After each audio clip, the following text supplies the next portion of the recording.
Hey guys, how's it going? This is a video that was requested by one of the subscribers, Pessimistic.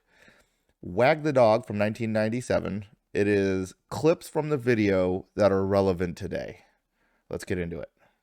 Maybe we could say it was a funny drug reaction to the flu. Who's got the story? Hey, don't you want to know if it's true? What difference does it make if it's true? It's a story and it breaks. They're going to have to run with it. Right. How long we got till it breaks? Front page, Washington Post tomorrow. Oh, well, yeah, no, that's not good. Okay.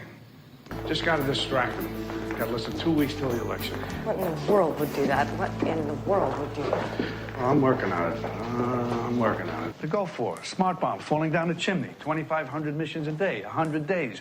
One video of one bomb, Mr. Morse. The American people bought that war. War is show business. You want me to produce your war? Not a war. It's a pageant. We need a theme, a song, some visuals. We need, it's a pageant. It's a pageant. It's a pageant. That's what it is. Countries of war. It's Mr. America in your bird parks. Why Albania? Because, Well, they have to have something we want. well, I'm sure they What do we have that they want? Oh, freedom? Well, why would they want that? A press? No. Fuck freedom. They wanna destroy the godless Satan of the United. They want to destroy our way of life, all right? Albanian terrorists have placed a suitcase bomb in Canada in an attempt to infiltrate the bomb into the USA. Oh, that's good. The president's going to go to war with Albania in about 30 minutes. I imagine what this is what it actually we're not looks like in a declaring war, newsroom. We're going to war. We haven't declared war since the Second World War. Going to war. The President of the United States has said that he apologizes for the need for secrecy, and he assures that it is necessary for the safety of the men and women in combat. He says that the Republic of Albania, long a staging ground for terrorism around the world, he is mentioning that a state of war is or is about to happen between the United States and the Republic of Albania. Do you know who we are? I'm afraid that's the trouble, Miss Ames. CIA. Yeah, CIA. Two things I know to be true. There's no difference between good flan and bad flan. And there is no war. We show, and NSA confirms, there are no nuclear devices on the Canadian border.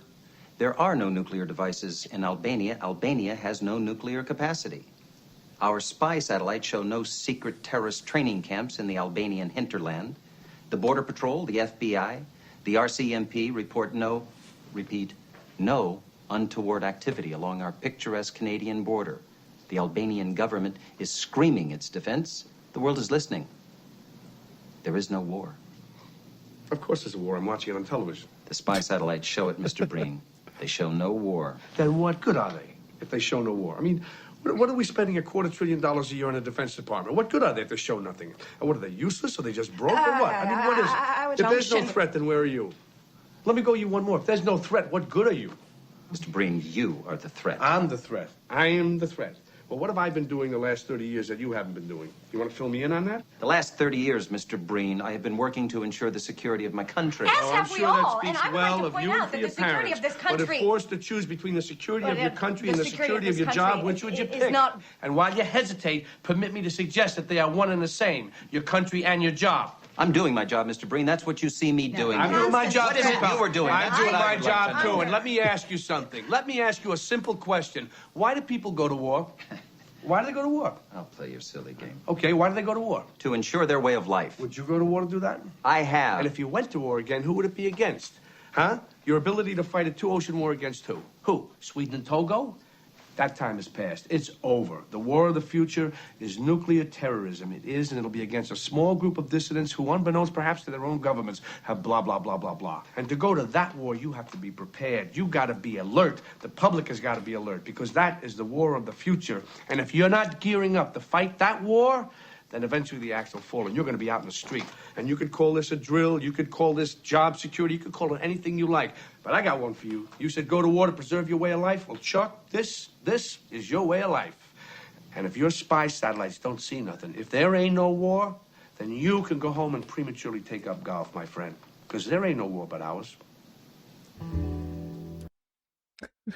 What a bunch of crap. Tell me that, but that's modern news. Yeah. You guys, Yeah, what's going well- on today? What's on the headlines? We have nothing on the headlines? No, we've got something on the headlines. Yeah. You know what it was? And it depends on who's in the White House, who that media is going to follow. Oh yeah, yeah. And, so it only cuts really one way. And that's why things don't really change, is because the media carries on the propaganda if there's somebody in the office they don't like. And then if it's somebody they do like, then whatever they do is right. And it's scary that this guy's trying to sell the CIA on a reason to Going go to to war. war. Yeah, I mean, this guy's supposed to be the CIA, right? And Yeah, yeah. and there is no proof, but what do we care? And it makes you wonder about us in Ukraine. Obviously, they're having a war there, but you can tell it's propaganda Right. that we're being fed a lot of that on Ukraine. I mean, then I see Ukrainian flags flying at people's houses. I'm like, why? Yeah, right. Why? Do Why? do Why they are you first doing do this? they even know where Ukraine is? Well, they just said, actually, it was over this weekend, I think it was, or the end of last week, or the Thanksgiving holidays, anyways, that an infant got killed in a hospital, in a maternity ward at a hospital in Ukraine, got hit by a bomb or a missile, right? They're talking about this one infant, right? Of course, we kill 60 million in our country here, and well, the same people are crying about that one infant. Right. Don't really care. But interesting. I was thinking back on Kuwait when I heard that, when they were saying that Saddam Hussein and his guys were in there taking babies out of the birthing wards and they're and throwing them on the floor. And that came out to be untrue. The people they interviewed were government people, I think related to the head of Kuwait. And it's just a matter of, this is why we've got to watch our impulses and not get caught up right away and stop and Right. think. And the military industrial complex is very, very wealthy, very, very powerful, and they pay for candidates for their campaign ads and a lot of things for a whole number of different ways. And so they steer a lot of congressmen and senators. And so lead us into a war. It's very profitable for the military industrial complex. Because if we don't have a war, what are they going to do? Right. Make Right. Yeah. dishwashers. Well, how can they justify their spending? It's hard to justify your spending during a peacetime. Congress can't give you raises and new annual increases to our bloated $900 billion a year. Well, I heard a bunch of the money, the billions of dollars, I can't remember how many it was that we shipped to Ukraine recently here under Biden, but a bunch of that found its way back into our campaigns. I don't doubt that even a little bit. Not even the smallest bit. Because the whole global, I don't want to say global economy, it's more like global politics matters. Yeah, it matters just as much for them to fund our politicians as it is for us to fund our politicians. And it's not news. I mean, you think about what these big corporations do. Think about Mitsubishi.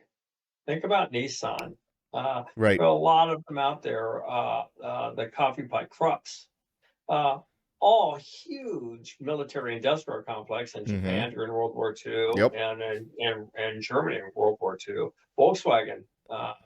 Mitsubishi was a concentration camp. Yeah, well, they also made bombers, and they made the Zero, and, which were two of the Japanese planes. The Zero being the most lethal of them. The Zero was actually a good plane. Yeah, actually, Howard Hughes invented that plane through it, and our military rejected it, our government rejected it, and somehow the plans for it, the basic plans, got over to Japan. That's what they made. But I mean, they tore us up for quite a while in the Pacific. Yeah, and they tore up China too, and so it's interesting is the whole theory of why we go to war, and in those clips from the movie, they were talking about we're going to war. America's going to war. It's like the president made up a statement that we're going to be in war, but they don't declare war. Right. And Congress, for those who haven't read the Constitution, Congress is the one who declares war. Yeah. It's not the president. The president will make the announcement. He can make a recommendation to Congress to declare and I war. believe also the president can make the recommendation, can enact the first, is it 60 days using was the 60 days, Marines? I think. Yeah, the Yep. Marines and the Navy only. The Army and the Air Force cannot join action without the act of Congress first. Yeah, and but they've been going against that. I got into actually into a heated debate with Santorum. Rick Santorum was the senator for Rick out of Minnesota, wherever he was, and was running for the U.S. presidency. And there's a number of us sitting around the fireplace, and I posed that question to him about why isn't Congress declaring war? And he goes, well, they don't have to declare war. I said, absolutely they do. Right. Absolutely they do. I said, and I had him furious at me. And I like Rick Santorum. I mean, him and I weren't like enemies or anything. But I pulled out the Constitution and read it to him and said, it's Congress's obligation and their constitutional obligation to declare war, not the president's. And when we do that, but see, what everybody wants to do in politics is they want some action to happen, but they don't want to take responsibility for it unless it turns out really good. Right. Then after the fact, if it turns out good, then they go, yeah, that was me. I did that. That's why you have Congress people who sign on to bills and then they vote against the bill, so they can say it either way, whichever way it went. Oh no, I voted against that. Right. Or, oh yeah, I voted for that very same bill. Yep. And Congress used to their pay increases. They used to have to vote for them every year when they want a pay increase. So they kept getting raked over the coals for voting for the pay increases. So they passed another law that says that they don't have to vote for a pay increase. They'll automatically get one unless they don't want one, and then they have to bring up a bill to vote against it. So, and I haven't heard of a single one making it to the floor, anyways, of the House to vote against the pay increase for Congress since then. Right. And, I don't know, maybe somebody can enlighten me if they have, and please get back to me and let me know. Yeah, because I'd love to know the date of that. But I would say the lesson to learn from these clips from the movie Wag the Dog are the media is perpetually looking for a narrative. They're looking for a story to promote whatever their propaganda is that will feed them money. That's exactly right. They're not to be trusted. That's for certain. Right. And and that's nothing new. We act like it's new. No. It's not new. Even in the days of George Washington, It's just more exposed now. Yeah, and they have a broader audience. Yeah. And they can pound you a lot more. People have more time to sit and watch TV than they did back when we were aggregate. And they have more competitors now.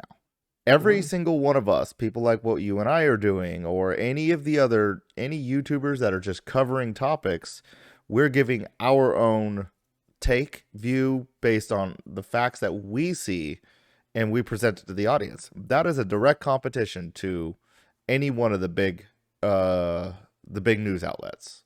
Yeah, and the big ones on television, major ones, ABC, CBS, NBC, and such, are taking a beating anyways. That's because we're doing better. Well, it's the truth. Yeah. Yeah. It's whenever you get on, if 90% of your reporting goes one way and the other 10%, well, I'd say 98% goes one way and the other 2% goes the other way, you're biased. Right. You're not reporting the news, you're reporting your opinion. And I don't have a problem in the world expressing my opinion, but I'm going to do it as honestly as I can. Right. My opinion is I find it to be contrary to the truth, I'm going to change my opinion. Yep. And that'll end it for this one, guys. Like and subscribe. See you guys on the next one.